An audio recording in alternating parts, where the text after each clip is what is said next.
થારે મનુષ્ય દેહ મળ્યો છે નહીં કલિકાર મન ભગતિ વિવેકુ અને રામ નામ અવલંબન દેકુ નહીં કલિકાર મન ભગતિ વિવેકુ. આમાં બહુ કર્મી નહીં થાય, બહુ જાત્રાયું નહીં થાય, બહુ સેવાય નહીં થાય. બહુ સુંદર મજાના બાપુએ કિશોર ગીત બાપુએ ભજનો પ્રેમ લક્ષણા ભજનો રજૂ કર્યા. અમારા ઠાયા ચારણનું શ્યામ વિના વ્રત સોનું લાગે એ પ્રેમ લક્ષણા ભજનો રજૂ કર્યા.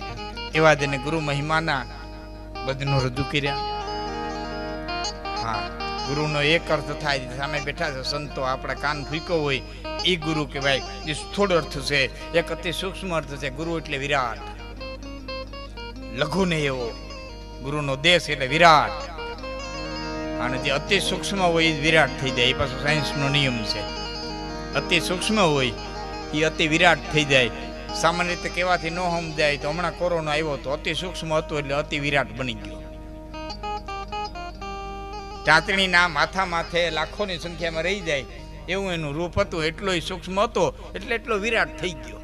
કોઈ સપને વિચારી દ્વારકાનું મંદિર બંધ રહીએ, સપને વિચાર આવે કોઈ સોમનાથનું મંદિર બંધ રહીએ, પ્લેનોના પ્લેન થંભી ગયા, રેલવેની રેલવે થંભી ગઈ. ભવિષ્યમાં ઇતિહાસ લખશે ત્યારે એમ કહે પોલીસ મારવા હાટું થઈને જીવાડવા હાટું થઈને મારતી. હા, ઇતિહાસ લખાય છે આવતી પ્રજા પૂછશે કે પોલીસ મારતી માણસને કા કે જીવાડવા હાટું થઈને મારતી હતી, કે આ જીવાડવા હાટું થઈને મારતી હતી.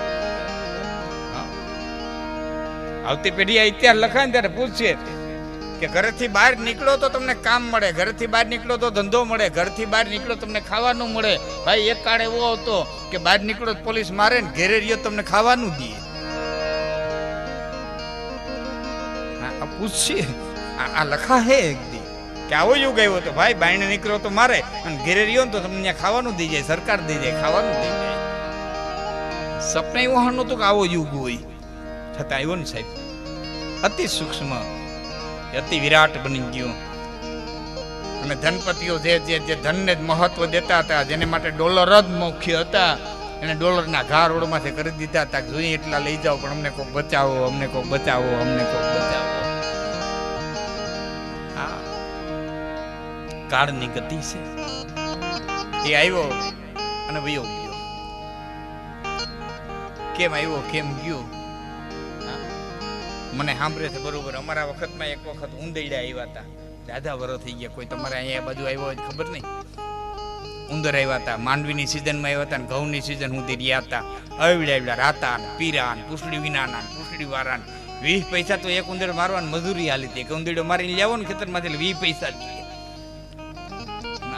આ બાળકોને આતરત લાગશે. હા, અને ભજીયામાં મમરાના લાડવામાં ઉંદરડાની દવા સરકાર દેતી. એ ભોણે ભોણે મૂકી આવતા.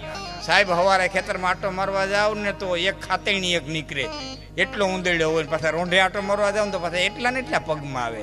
પેલા કાંઈ આવ્યા હોય એ રોકાઈ જાય. બિસાડાનું કોઈ છે નહીં, આપણે રોકાઈ જાય.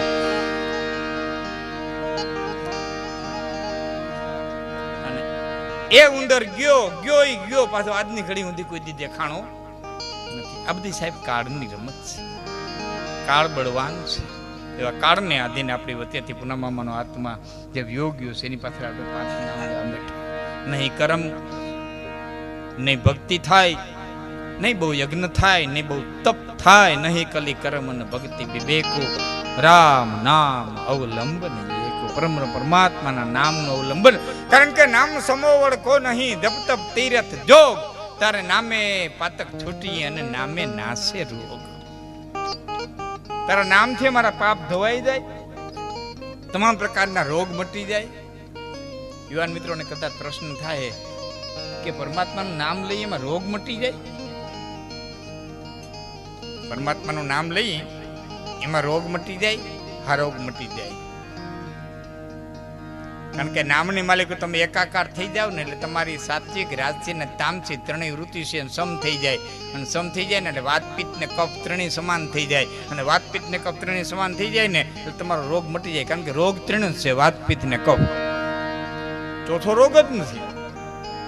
રોગ ત્રણ જ છે, કાં વાત નો હોય, કાં પિત્ત નો હોય, ને કાં કફ નો હોય. અને હાવ સાદી ભાષામાં કહું તો દુખે વાત, વાત એટલે વાયુ, દુખે વાત, તપે પિત્ત અને ગાદે કફ. ત્રણ જ રોગ છે, ચોથો રોગ જ નથી આયુર્વેદની અંદર. આ ત્રણેય સમ થઈ જાય એટલે એ સમ ક્યારે થાય? જ્યારે પરમાત્માનું તમે નામ લ્યો, નામ સ્મરણ કરો.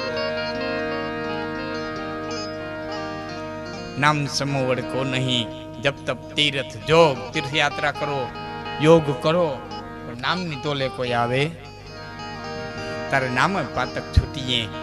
હા, એટલે તો એને તુલસીદાસજી મહાત્મા એ કુવાડો કીધું છે, કબીર એને હાંબેલું કીધું છે.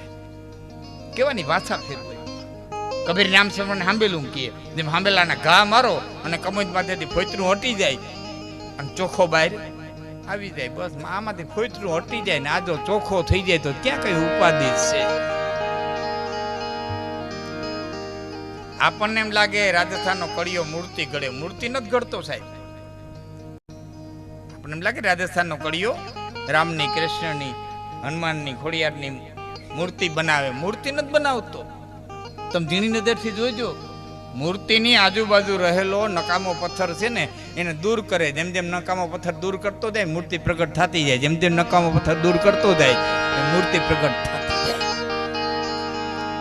એ મામા મૂર્તિ તો પડી જ છે, પણ જન્મો જન્મના જે ભેરા કસરા લઈને આવ્યા છે ને એ જેટલા દૂર થાય ને એટલી મૂર્તિ પ્રગટ થતી જાય. જેટલા દૂર થાય ને એટલો આત્મા ચોખ્ખો પ્રગટ થતો જાય. અને આત્માને ઓળખા વિના રે ભવના ફેરા નહીં તો મટે. જો સાહેબ લાંબામાં લાંબી યાત્રા હોય ને તો એ આત્મા સુધી પહોંચવાની, ટૂંકામાં ટૂંકી હોય તો આત્મા સુધી. તમને અસર જ લાગે. લાંબામાં લાંબી હોય ને તો પોતાના સુધી પહોંચવાની, અને ટૂંકામાં ટૂંકી યાત્રા હોય ને તો પોતાના સુધી પહોંચવાની. કારણ કે એ તો માલિક કર્યું છે, બાઈને તો ક્યાંય છે નહીં. તો આત્મા સુધી પહોંચ્યા છે. જો કે મારા હમણાં દેવરાજ સરસ વાત કરી. હું આવી ક્યાંક વાત કરતો હતો ને આત્માની. દેવરાજ આપણે 2 વખત આવી ગયો ને ત્યાં અંબે ભેરા હતા. એને સરસ કઈક હું આવી જ ગોટે સીડ્યો હતો. કઈ આત્માની વાતો કરતો. દેવરાજ સારી વાત કરતી કે સા ઉભરાતો હોય તો રહોડામાં હાણસી નથી જડી, આત્મા ક્યાંથી જડે?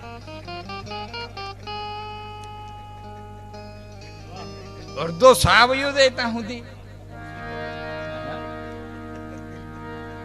બનવા કાળે તો બને. અમારા એક મિત્ર છે માંડોભાઈ. આમ તો બધા આયર દાયરામાં બહુ જાઉં એટલે મને ખ્યાલ છે. અમારા કાબુ પટેલ હામુર ખંભાળિયા પાસે એમાં એ બરોબર માંડોભાઈ છે ને એ બકરા લઈને નીકળ્યો.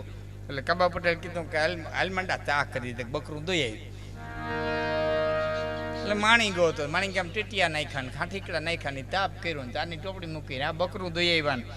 એમાં 2 વાતો ચડી ગયા ને હું ચા બરોબર થઈ ગયો. ચા પાક્યો ને હેઠું લીધું ને ત્યાં દુબાકો હાંભળ્યો. કેલા શું થયું? જોયું તો ઓલી બકરી કૂવામાં પીપરો ઉગો હોય ને ખાવા ગઈ, માલિક ગઈ. એટલે કે મારી બકરી પડી ગઈ. પછી તો ખાટલો લઈ આવ્યા, નાડા લઈ આવ્યા, નાખ્યા ને માન કરીને બકરીને કાઢી ઉપર લીધી. બીજા બકરીને ઉપર લીધી અને આમ ધોડીને વહી ગઈ. પાછા માણી ગયા પાસે વાંસલા બકરા હતા સા પી ગયા.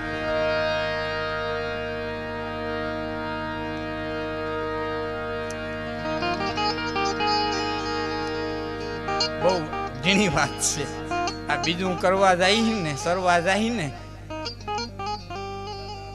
એમાં બીજા પી જાય આડા.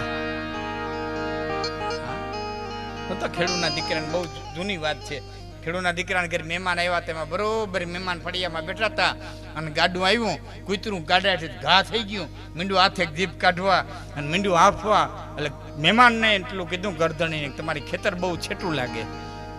કે ના ભાઈ મારું ખેતર તો પાદરિયું છે. તમે પહેલી વખત આવ્યા ને કેમ એમ કહો કે આ કૂતરું મીંડું ને આપવા? એટલે હું એમ કહું ખેતર છેટું છે. ના રે બાપા કે ખેતર તો આ મેર્યું 2 ડગલાવા છે. તો આ કૂતરું એટલું થાકે કાં કે હું ગાડું જોડું ને પૈયામાં જ બેઠું થાય. પૈયામાં હું હોય આખો દી. હું અટાણે ગાડું જોડું ને સાંજે એ પૈયામાંથી બેઠું થાય. એ બેઠું થયા ફેરું 2 ખેતરો આમ કૂતરા દેખે ન્યા ઝપટું દઈને પાછું ગાડા હેઠે આવતું રહીએ. 2 ખેતરો આમ દેખે ન્યા ઝપટું દઈને પાછું ગાડા હેઠે આવતું રહીએ. એમ પાદરીમાં જાય ન્યા 2 ઝપટું મારી આવે. ગલીએ ને શેરીએ નાકે ને સારી કોઈ ઝપટું દેતું જતું ઘીરે આવે ને તો કાંઈ ગાતે ને પડી જાય. આપણો રસ્તો તો બહુ ટૂંકો છે. ઘરની સાપરીથી માંડી અને શમશાનની સાપરી સુધીનો પણ આડી ઝપટું દેવા જઈને થકવી દે. આજે ઝપટું દેવા જાય ને ઝપટું થકવી દે. રસ્તો તો બહુ ટૂંકો છે. આ ટૂંકા રસ્તાની માલિકો જે કઈ કરી જાઉં છે, અવસર મળ્યો છે. બડે ભાગ માનુષતા પાવા સુર દુર્લભ ગ્રંથના દેવતાઓને દુર્લભ એવા મનુષ્ય દેહ મળ્યો છે તો કઈ કરી દેવું. વાણિયાની દુકાનેથી એક આદમી છે, ચાની ભૂકી લઈ ગયો. એકલો રહેતો તો, ચા કરવો તો. બરોબર આમ ચા કરવા ગયો, પડીકું ખોલ્યું, માલિકોથી હોનામોરની ગીની નીકળી.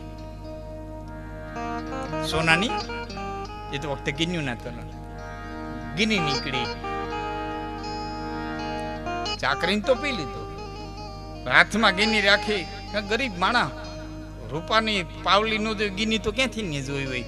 ઘડી કરાને ફેરવી ઓલું કરી માલિકો બે પુરુષ મીડા બાંધવા. સદન પુરુષ હતો ને અંદર, એમ કે શેઠની છે, બિચારો હેરાન થઈ જાય. ત્યાં ગીની દઈ આવી. માલિકો દુર્જન પુરુષ બેઠો હતો ને, એ કે જોખમાં આવીને એટલે તું ચાની ભૂકી ઓછી આવીને. વળી સદન પુરુષ એમ કે ભલે જોખમાં આવી પણ ચાના ભાવમાં આવીને ગીની દઈ આવી. વળી પાછો દુર્જન પુરુષ એમ કે તે ક્યાં જટી લીધી હતી. એક પુરુષ કે દયા તો બીજો કે જોખમાં આવી તે ક્યાં જટી. કુદરત તને દેવી છે, પરમાત્માએ ધાર્યું છે તને આપવાનું. રાત આખી નીંદર નો આવી. બે પુરુષ બાંધે રાખ્યા, સતત બાંધે રાખ્યા. સવારે વાણિયાની દુકાન ઉઘડીને જેને કે શેઠ આ ગીની. શેઠ કે ભાઈ ભારે કામ થયું, મને રાત આખી નીંદર નો આવી.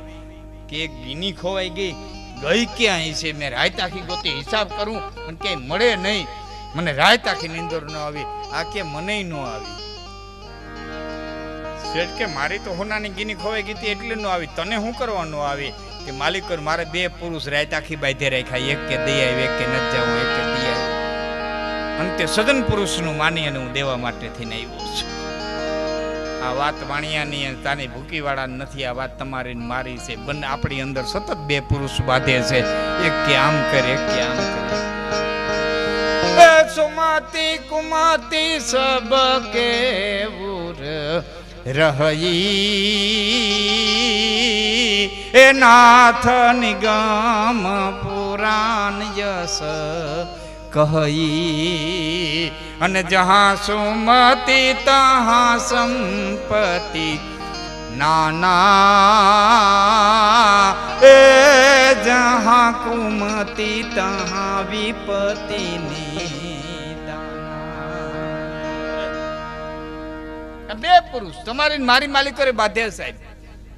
પણ જેટલા પોતાના સજ્જન પુરુષનું કયું માન્યું છે ને, કેટલા સજ્જન બન્યા છે. અને જેને દુર્જન પુરુષનું કયું માન્યું છે એટલા દુર્જન બન્યા છે. આમ બાયણે કોઈ બગાડવા વાળું કે સુધારવા વાળું નથી. અંદરથી જ માણસ સુધરે છે, અંદરથી